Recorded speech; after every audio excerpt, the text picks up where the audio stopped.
최근에 저희 유튜브에 출연하셨던 윤인숙 저자님께서 인터뷰 중에 아이들의 동기부여를 위해 간혹 물질적 보상을 활용하셨다라고 말씀하신 적이 있었는데요.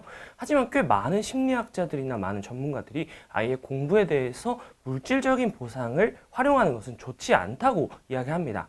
반대로 어떤 전문가들이나 직접 자녀를 우등생으로 키운 부모님들께서는 윤희숙 저자님처럼 아직 공부에 재미나 성취감을 느끼긴 어려운 어린아이들에게 물질적 보상은 잘만 활용하면 도움이 된다고 말씀하시는데요. 그래서 오늘은 저의 경험과 또 제가 여러 가지 자료를 찾아보고 고민을 하면서 제 나름대로 찾은 아이들의 학습에 현명하게 물질적 보상을 활용하는 방법에 대한 이야기를 드려보고자 합니다. 오늘의 주제인 학습과 물질적 보상의 관계에 대해 이야기를 드리기 위해 며칠간 저는 적지 않은 자료와 책들을 찾아보았는데요.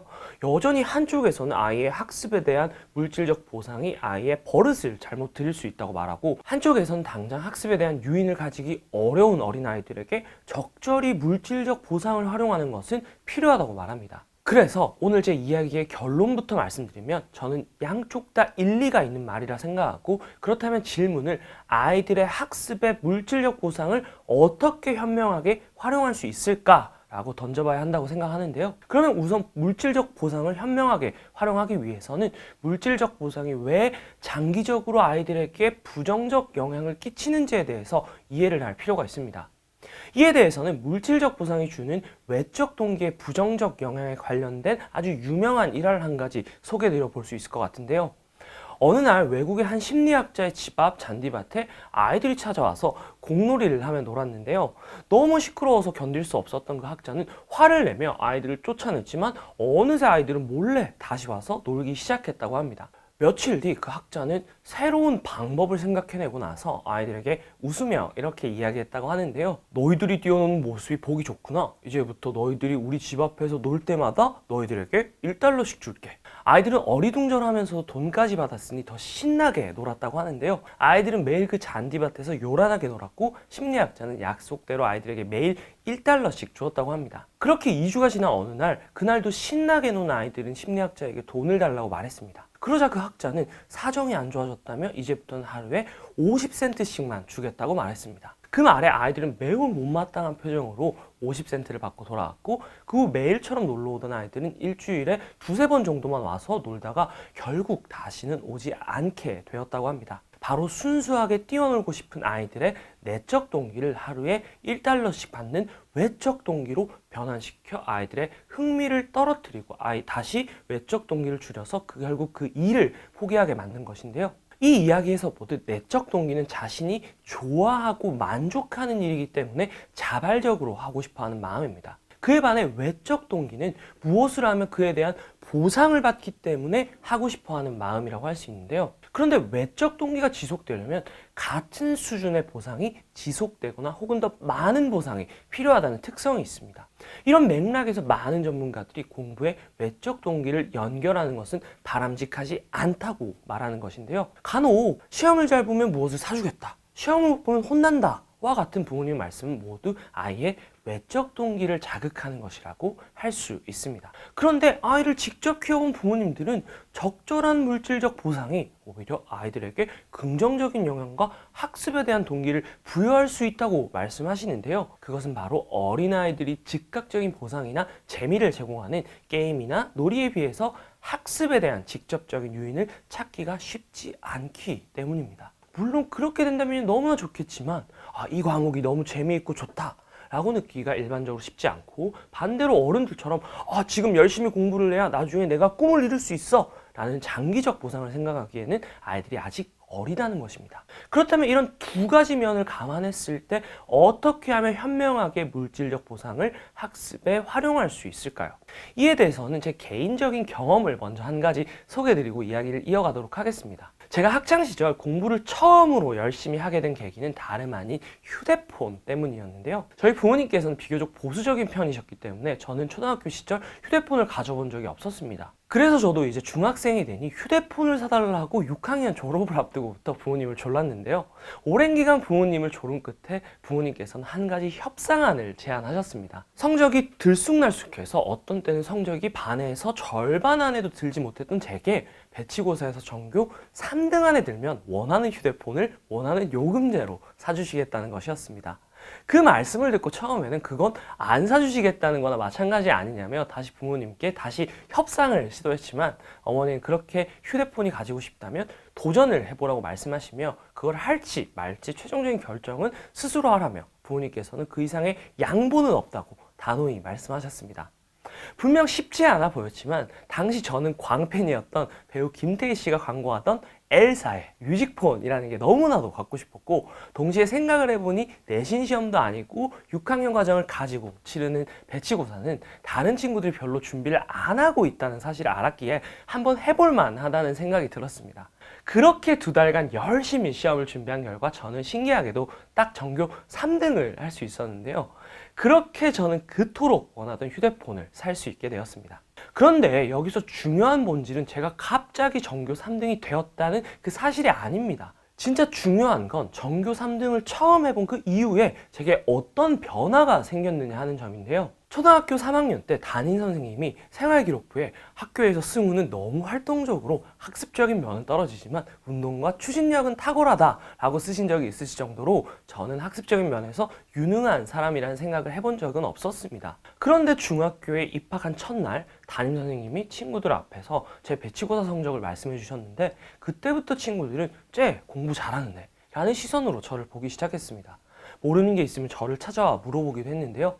점점 저는 그 과정에서 스스로 나는 공부를 잘하는 학생이라는 자신감을 얻을 수 있었고 중간고사에서도 지난번처럼 노력하면 시험을 잘 볼 수 있을 거란 자신감이 마음속에 크게 자리를 잡고 있었습니다.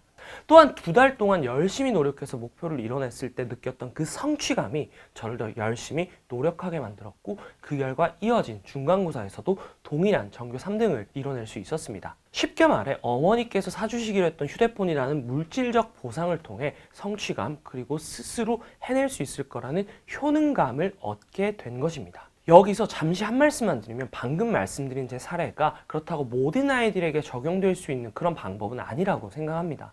실제로 훗날 들어보니 어머니께서는 비교적 승부욕과 고집이 강한 제 성향을 알고 있었기에 이런 시도를 해보셨다고 말씀하시기도 했는데요.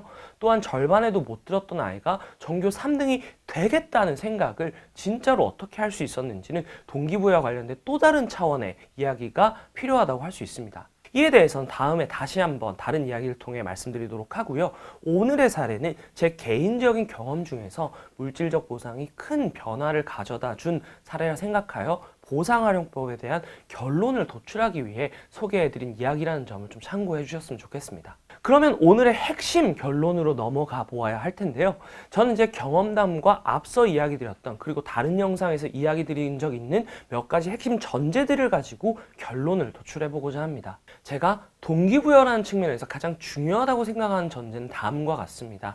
첫 번째, 사람은 할 수 있다라는 생각이 들어야 하고 싶다라는 생각이 든다. 그리고 그 할 수 있다라는 생각은 작든 크든 그것을 이뤄본 성공 경험, 성취 경험을 통해 가지게 된다.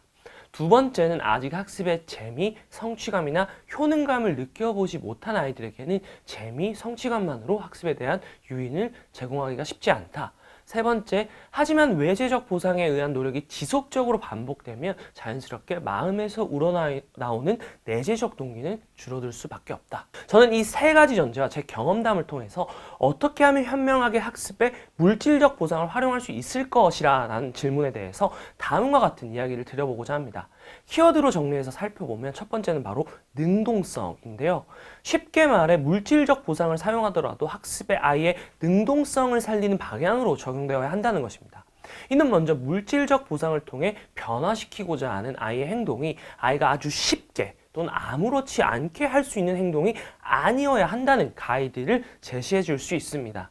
우리가 물질적 보상을 활용하는 이유는 현재로서 하기 힘든 노력이나 행동을 변화시키고자 함인데요. 물질적 보상이 가지는 가장 큰 부작용은 바로 아이의 능동성을 저해한다는 것입니다. 한마디로 물질적인 보상으로 행동을 변화시키게 되면 결과적으로 그 아이는 보상 없이는 어떤 행동도 제대로 하지 못하게 되는 아이가 되는 것이죠. 이는 물질적 보상을 통해 아이에게 어떤 메시지를 전하고자 하는지와도 깊은 연관이 있다고 할 수 있는데요. 물질적 보상을 통해 부모님이 아이에게 전하고 싶은 메시지는 어떤 행동을 할 때 보상을 하는 것은 당연한 거야. 앞으로 어떤 행동을 할 때나 보상을 요구해도 좋아. 라는 것이 아닐 겁니다. 그보다는 엄마가 아빠가 이렇게 물질적으로 보상을 하는 건 우리 민수가 쉽지 않은 일에 도전을 해냈기 때문이야. 우리 미나가 목표를 이루기 위해서 열심히 노력했기 때문이야 라는 걸 겁니다. 그렇다면 물질적 보상은 아이가 열심히 노력해야 이룰 수 있는 작든 크든 도전이라고 부를 수 있는 일을 이루게끔 하는데 쓰여야 하는 것입니다. 이런 점을 감안해 볼 때 물질적 보상은 아이가 당장 쉽게 하기 어렵거나 이루기 어려운 성취에 도전하게 만드는 촉매제의 역할을 해야 하고, 그렇기 위해서는 물질적 보상은 오로지 아이가 성취감이나 효능감을 느껴서 그 후에 자발적이고 자기주도적으로 행동을 할 수 있는 징검다리의 역할을 해야 합니다. 하지만 어느새 물질적 보상이 징검다리가 아니라 그 자체로 목적이 되어버리면 이 아이는 앞으로 어떤 다리도 스스로 건널 수 없는 사람이 되고 말 것입니다. 이는 두 번째로 물질적 보상을 통해 변화시킬 행동과 그렇지 않은 행동이 있다는 것을 의미하기도 합니다. 예를 들어 아이가 식사 시간에 자리에 앉아있지 않는 나쁜 행동을 할 때 그 행동은 보상으로 해결할 문제가 아니라 단호하게 해서는 안 될 행동이라고 훈육을 통해 교정해 주어야 할 행동이라는 것을 의미하기도 하는데요. 이것은 보상과 동기부여의 문제가 아니라 규칙과 사회성의 문제인 것이죠. 세 번째는 가능한 물질적 보상을 통해 바꾸고자 하는 목표 행동과 그 보상을 아이가 직접 정하거나 최소한 의사결정에 영향을 끼칠 수 있어야 한다는 것입니다. 쉽게 말해 엄마가 이번에 시험 잘 보면 이거 사줄게 가 아니라 이번 시험 열심히 공부해 볼래? 만약에 그런 마음이 있으면 엄마가 시험 잘 보면 네가 원하는 걸 사줄게, 갖고 싶은 걸 제시해봐 라는 과정으로 접근되어야 한다는 것입니다. 사실 두 가지의 어투 모두 아주 바람직한 모습은 아니라고 생각하실 수도 있지만 두 말에는 명확한 차이가 존재합니다. 바로 최종적으로 결정을 하고 제안을 하는 주체가 다르다는 것인데요. 물질적 보상은 분명 아이의 내재적 동기에 부정적 영향을 끼칠 수 있고 능동성을 저해할 수 있다고 말씀드렸습니다. 물질적 보상을 통해 부모님들이 이루시고자 하는 바는 아이가 주도적인 동기를 가지고 뭔가를 해나가는 모습일 겁니다. 그렇다면 최소한 그 보상을 정하고 협상을 하는 과정에서 아이의 주체성이 발현될 수 있는 여지를 주셔야 한다고 할 수 있는데요. 그래서 앞서 이야기 드린 제 사례 또한 이러한 능동성의 관점에서 살펴보면 저는 제가 할 수 있는 최선을 다해서 노력해야 제가 얻고자 하는 보상을 얻을 수 있었고, 동시에 그래서 시험 공부를 열심히 할지 말지를 결정하고 그에 대해서 어떤 보상을 받을 수 있을지에 대한 의사결정의 최종 주체는 바로 제 자신이었습니다. 그 덕분에 저는 온전히 그 시간과 노력에 몰입할 수 있었고 원하는 성취를 이룰 수 있었습니다. 두 번째 키워드는 바로 주기와 빈도입니다. 앞서 말씀드렸듯 쉽게 이룰 수 있는 행동에 대해서는 물질적 보상이 긍정적인 영향을 끼치기가 어렵다고 말씀을 드렸는데요. 이것은 곧 단시간에 혹은 단기간에 할 수 있는 행동을 물질적 보상을 통해 바꾸려고 해서는 안 된다는 것을 의미합니다. 쉽게 말해 당장 숙제 한 페이지 푸는 것, 당장 인터넷 강의에 집중하는 것 같은 어떤 아이의 능동적인 노력을 깊이 요하지 않는 행동 같은 경우에는 물질적 보상으로 바꾸려고 해서는 안 된다는 것입니다. 물론 이런 경우라면 자유시간이나 게임하는 시간 등과 같은 또 다른 형태의 보상을 제공할 수는 있겠지만, 이 또한 숙제하면 게임할 수 있게 해줄게 보다는 당연히 해야 할 숙제를 했으니 자유시간을 누릴 자격이 있어 라는 메시지를 아이에게 전하는 것이 바람직합니다. 전자의 경우에는 숙제는 게임할 수 있는 시간을 엄마가 줘야 할 만큼 재미없고 지루하고 힘든 일이라는 메시지가 그 기저에 깔려 있기 때문입니다. 그에 반해 후자의 경우 숙제는 당연히 해야 하는 것이고 자신의 할 일을 한 사람만이 자유롭게 놀 수 있는 자격이 있어 라는 메시지를 전하는 것이기 때문에 겉으로 볼 때는 같더라도 엄연히 두 말이 전하는 메시지는 차이가 존재한다고 할 수 있습니다. 또한 물질적 보상을 활용하는 빈도에 있어서도 전문가들은 가능한 간헐적이고 비규칙적으로 주는 것이 좋다고 말하는데요. 어떤 행동을 할 때마다 보상을 연속적이고 규칙적으로 주게 되면 그것은 곧 그 행동은 보상을 받았을 때만 하게 되는 것이라는 메시지를 아이에게 전하게 됩니다. 그럴 경우 어떤 행동을 유지시키거나 변화시키기 위해서는 이전보다 훨씬 더 큰 보상을 주어야 합니다. 하지만 반대로 아이가 규칙성이나 연속성을 예측하기가 어렵게 간헐적이고 비규칙적으로 보상을 주게 되면 그 보상 자체의 가치가 훨씬 더 크게 느껴지게 되고 행동 이퀄 보상이라는 부정적인 영향을 최소화할 수 있습니다. 그래서 지금까지 어떻게 하면 현명하게 물질적 보상을 활용할 수 있을까에 대한 이야기를 나눠봤는데요. 요약해보자면 첫 번째는 아이의 능동성을 살리는 방향으로 물질적 보상이 사용되어야 한다. 그것은 곧 아이로 하여금 적절한 노력이나 도전을 요구하는 행동에 물질적 보상이 쓰여야 하고, 물질적 보상으로 바꿀 행동과 훈육으로 바꿀 행동을 구분해야 하며, 아이가 목표와 보상을 스스로 정할 수 있는 기회를 줘야 한다는 것을 의미한다고 말씀드렸습니다. 두 번째는 주기와 빈도 측면에서 아이에게 물질적 보상은 비교적 긴 시간의 노력을 요구하는 행동에 쓰여야 하고, 보상처럼 느껴지는 걸 제공하더라도 이걸 해서 이걸 준다가 아니라 이걸 한 사람이 이걸 누릴 자격이 있어라는 메시지를 전해야 한다고 말씀드렸습니다.